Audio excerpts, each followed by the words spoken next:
Buddhism Core Ideas.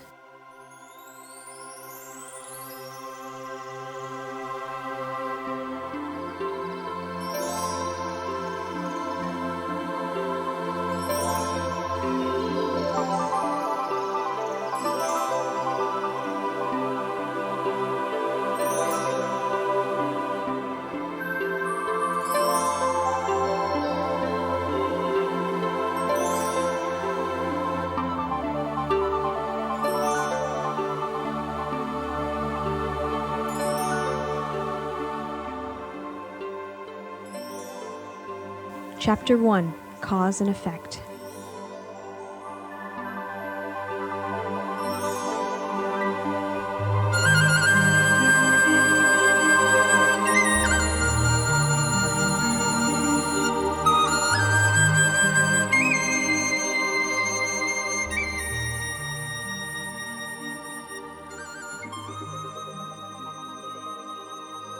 The law of cause and effect is central to Buddhism. It lies at the core of the Buddha's teachings on karma, dependent origination, impermanence, no self, and emptiness. Indeed, the practice of Buddhism itself is based on this law, for if the teachings of the Buddha did not cause our lives to improve, there would be no point in learning them. The Buddha said that all things are caused. This applies to both the physical and the mental realms. While most people today understand that all things in the physical realm are caused, they frequently do not recognize that all things in the mental realm are caused as well. And yet they are. Our dreams, memories, thoughts, and intentions all have been caused, either by sensory input, by our interactions with other people, or by the operations of our minds themselves. When we consider intentional behavior, the law of cause and effect becomes most significant, for whenever we act intentionally, we generate karmic causes that produce inevitable results. These results, which become part of our mind stream, ultimately generate the conditions that prevail in our lives. Ultimately, they determine what sort of culture we are born into, what sort of body we have, what sort of family we're raised in, what sort of language we speak, and the kinds of things that happen to us. Good or helpful intentions produce good results, while bad or harmful intentions produce bad results. Many people withdraw from the subject of cause and effect because they do not want to entertain the idea that what happens to them is their own responsibility. This is too bad, for if the law of cause and effect is properly understood, it can only help us. If there were no such law, it would not be possible for us to have been born and raised to improve the conditions of our lives or to realize the ultimate goals of Buddhism. The law of cause and effect is not a form of punishment, and it is not administered by a supreme intelligence. It simply is. If we understand how this law works, we can use it to our advantage. If we do not understand how it works, we will surely remain at its mercy. The Dhammapada says, if we live to be 100 years old, but never come to understand the law of cause and effect, our lives will not be worth as much as if we had lived for only one day, but came to understand this law.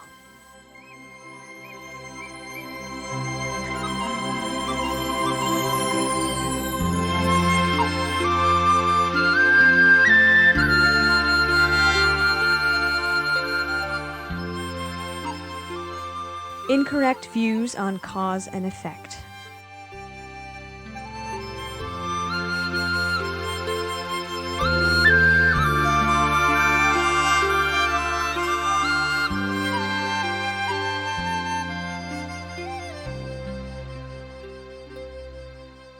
Besides simply ignoring it, there are many ways of misunderstanding the law of cause and effect. These misunderstandings can be quite serious, since they may lead us to do things that bring harmful results. I will mention the most common misunderstandings below. Divine causes, divine effects. This view says that all things are caused by gods, and that if we want to improve our conditions, we have no other recourse but to appeal to these gods. Many Buddhists believe in higher powers, or higher beings, that can be called on in time of need. However, if we place all of our faith in such things and fail to take responsibility for our own behavior, We will never get the results we desire, for even the Buddha himself is powerless to change causes that we ourselves have set in motion. Fate. Buddhist teachings stress the importance of understanding the law of cause and effect, but this does not in any way imply fatalism or say that our lives are conditioned by fate. It is not a Buddhist teaching that all of the causes that influence our lives are already stored within us, and that only these causes determine what happens to us. Our lives are conditioned by our present behavior as well as our past actions, and thus there is no such thing as fate or destiny. Dodging causes or being free of them. Some people believe that if we are clever, we can avoid facing the results of our behavior, or that we can somehow avoid creating causes in the first place. This is not possible. All intentional acts constitute causes that generate either good, bad, or neutral results. An arrow once shot from a bow cannot be called back again. Rather than lead us deeper into delusion, the desire to be free of the law of cause and effect should be channeled into understanding how to use this law to our advantage. There is no cause, though there are effects. This view says that since everything is so complex and difficult to understand, it cannot be said that anything has a discrete cause. There are causes, but no effects. This view agrees that everything is caused, but concludes that since everything is so complex, we can never truly understand the results. There is no cause and no effect. This view simply denies the law of cause and effect without replacing it with anything. Most people who do not clearly understand the law of cause and effect hold mixtures of the above views or allow themselves to remain ambivalent on the subject. The workings of cause and effect are indeed difficult to comprehend, but that does not mean that we should ignore them.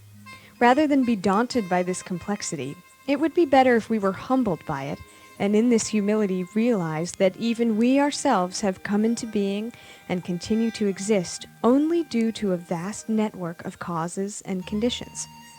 Once we understand this network, even if only incompletely, we will be in a position to use it to help us change our lives for the better.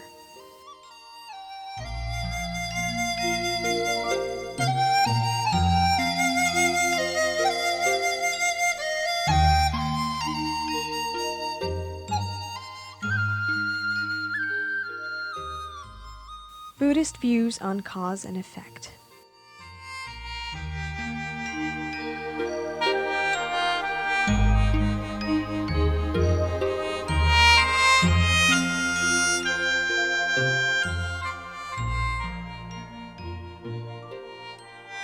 The Buddha taught that all phenomena are empty, which means that not one of them has any permanent or absolute aspect whatsoever.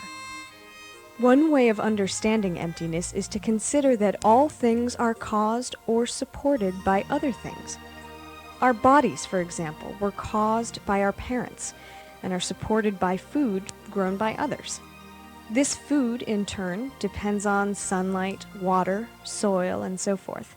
If any of these causes or conditions were absent or changed, our lives would change accordingly. Once we understand that everything is like this, that everything is interconnected with other things and dependent upon them, we will be in a good position to understand that each one of these things has no intrinsic being of its own. Each of them is empty.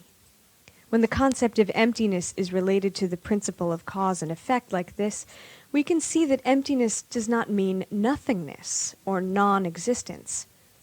It means that when we look deeply at any phenomenon or thing, we find no stable essence, but only an endless chain of causes and conditions. If we contemplate this chain, we will eventually come to see that everything that we think and do produces results. In the sections that follow, I will cite some of the ways that we can think about the law of cause and effect. Understanding the concept of cause and effect, but failing to apply it. The law of cause and effect is active at all times and in everything we do. If we understand that all of our behavior has effects, then we are probably applying this law correctly in our lives. Some people, however, understand this law only in the abstract. Though they will agree that it is true, they treat it as a mere mental construct that does not have practical application in their lives. This is a significant misunderstanding, for the law of cause and effect continues to operate whether we are mindful of it or not. Good causes and bad causes. It is crucial to clearly distinguish between good and bad causes, for if we do not, we will plant many bad seeds and bring much suffering both to ourselves and others. Good causes, which are generated by helpful intentions, lead to the well-being of the self and others, while bad causes, which are generated by harmful intentions, lead to the opposite. The enlightenment of a Buddha is caused by the accumulation of many good actions over a long period of time. Conversely, descent into the lower realms is caused by an accumulation of bad actions. The Buddha never said that we must choose good over bad. Instead, he explained our options. The choice is ours to make. If we use the law of cause and effect to our advantage, many good things will result. If we use it to harm ourselves and others, much suffering will result. Inner and outer causes. A seed carries inner genetic material that causes it to sprout when outer causes, such as sunlight and water, are present. Similarly, human beings are influenced by both inner talents and tendencies and outer circumstances. All of us have brought into this life many inner causes or tendencies that were developed in previous lives. In addition, we have developed new tendencies. At the same time, we all exist within a complex network of outer causes and conditions. The ways that we choose to attend to these outer causes and conditions profoundly influence our inner talents and tendencies. For example, when frustrating conditions cause us to respond with anger and irritation, we only strengthen the inner tendencies that brought about these conditions in the first place. Conversely, when we respond to frustrating outer conditions with patience and understanding, we strengthen our inner tendencies of wisdom and tolerance, thereby lessening the chances that those outer conditions will appear again. The Buddha said, if you want to understand your past lives, look at the conditions of your life today. If you want to understand your future lives, look at what you are doing today. Rather than feel dismayed when faced with difficult outer conditions, we should draw on our best inner tendencies and use them to change our lives for the better. Productive and counterproductive causes. If we become ill, we will want to understand the cause of our illness and its treatment. If our understanding is correct, we will be able to find productive causes that will bring about a cure. If our understanding is not correct, however, we may undertake a counterproductive cure that will only cause our disease to worsen. This same general distinction applies to the mind. If we are unable to identify our bad tendencies or do not know what to do about them once we have, we will be unlikely to find a cure for them. Productive cures for harmful mental tendencies can be found throughout the teachings of the Buddha, for all of his talks were aimed at helping people understand themselves, and in the light of this understanding, to choose the most productive cure. We create our own causes and results. Many people instinctively react negatively to the idea that their spiritual growth and development is entirely in their own hands, but it is. While it is beneficial for us to appeal to the great bodhisattvas in times of need, it's also important to realize that though they may help us, there is nothing that they can do to overturn the law of cause and effect. Similarly, our teachers and mentors may provide us with good advice and good opportunities, but they cannot do much more than that. The rest is up to us.